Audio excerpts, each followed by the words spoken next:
Boys, today we're going to talk about mental approach to hitting. A lot of time we spend is talking about footwork. All right, boys, today backside drive, and shoulders and eyes and hands and physicality stuff. We're talking about the mental and psychological side of hitting right now. Now, a lot of times, the coach will dictate what you're doing at the plate with his signals and signs. So if it's a hit and run or a sack bunt or a squeeze play, that's taken out of your hands. You just do what you're told. It's beautiful. Situation in the game, your team's down by a lot of runs. In the last inning, you're most likely going to take some pitches to maybe coax some walks, so you get some guys on base to score some more runs. That's normal. That's beautiful. Okay. What we're referring to today is more of when you're on your own.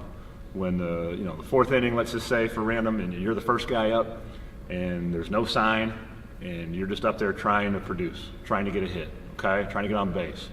That's the kind of plan we're talking about. Now, which one you have and what type of hitter you are is up to you. But I would have some kind of forethought, some kind of plan, such as, for me, to give you an example. My whole theory as I got older and learned how pitchers function and how the game works was I'd rather hit fastballs early than breaking balls late in the count. I like the fastball better than the breaking ball, and I didn't trust that umpire on that down breaking ball or out slider. So knowing also that pitchers are heavily taught and almost universally taught to get ahead, and numerous times they'll do that with that fastball, typically a four-seam fastball. I like that pitch. So for me personally, if a pitcher comes at me and attacks me, and he attacks the strike zone like those pitchers like to say, he throws fastballs early, I'm attacking.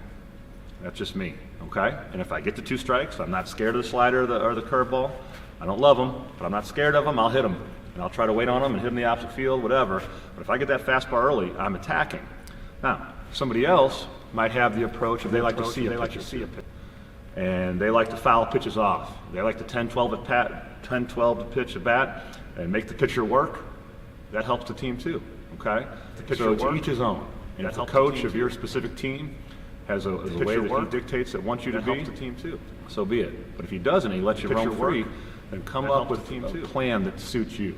Are you a better fastball hitter? Are you a better breaking ball hitter? Are you an early in the count guy, deep in the count guy? Have some kind of mental approach so you're not just up there hoping for the best and swinging off corner to corner, trying to cover the whole plate, okay?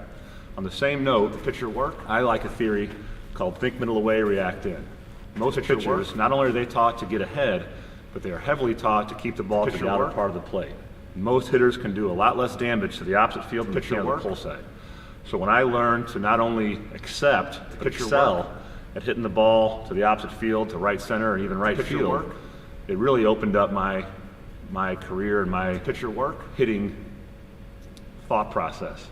I was no longer trying to wait for everything middle in and just try to hit doubles and bombs to the pull side. I started to hit singles and then eventually doubles and home runs to the opposite field too.